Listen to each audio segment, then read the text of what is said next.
It was the roughest, toughest, meanest, baddest neighborhood in all of Columbus. It was closed down in the 90s. And there were 10 people that I grew up with who were either murdered or committed suicide. 10.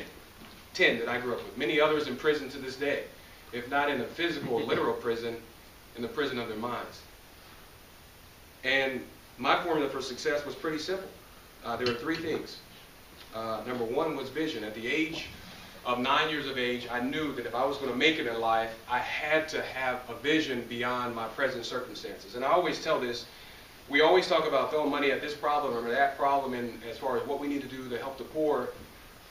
If a young person does not develop a vision beyond their present circumstances, whether they're poor or middle class or upper class, they're going to have a hard time being successful in life. And I had that vision. I developed that at the age of 9 to want something more than my environment.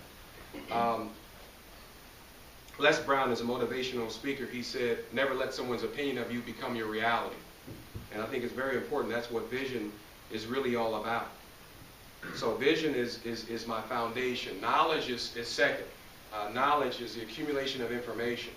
A lot of people don't know, and I've always had a lot of problems coming up through the years because I never really thought that people took time to understand who Lawrence Funderburke was. Not what was said in the paper, not what Dick Vitale or someone else had to say, but who is this kid? And knowledge has been something that I've been most proud of because I was an honor student in high school at Ohio State. I graduated magna cum laude in business finance. I have a master's degree, which I earned my master's degree while I was playing in the NBA. And I'm a certified financial planner. And I think just the fact that I've always had that ambition to want to challenge myself here, because I couldn't control that I was hungry, I was poor, but I could control what was up here. Knowledge is very, very important to help young people become successful in life. And the third one is excellence. I'll tell a story about me and Michael Jordan. We have some things in common. We both played for the Chicago Bulls. We both got cut from teams playing basketball. And I think that's about where it stops.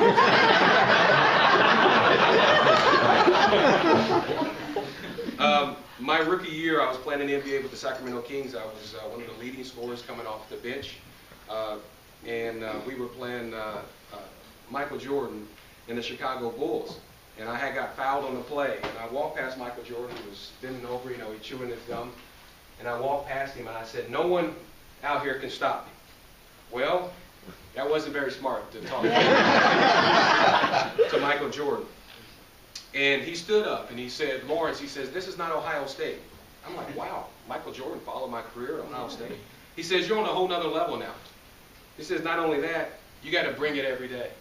You all know as business folks, as parents, community ambassadors, you got to bring it every day.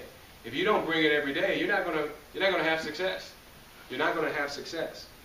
And not only did he put me in my place, but he woke me up to a reality that if you don't bring it every day, you're always going to pay a price for it. I always tell young people in inner city, if you don't bring it every day, you're going to pay a price for it. And talking trash to Michael Jordan wasn't very smart. And not only did I talk trash and he put me in my place, but I didn't get my average that day, and we got beat by about 25 or 30 points. And then I had the nerve to go up to him and ask him to sign some autographed shoes for me.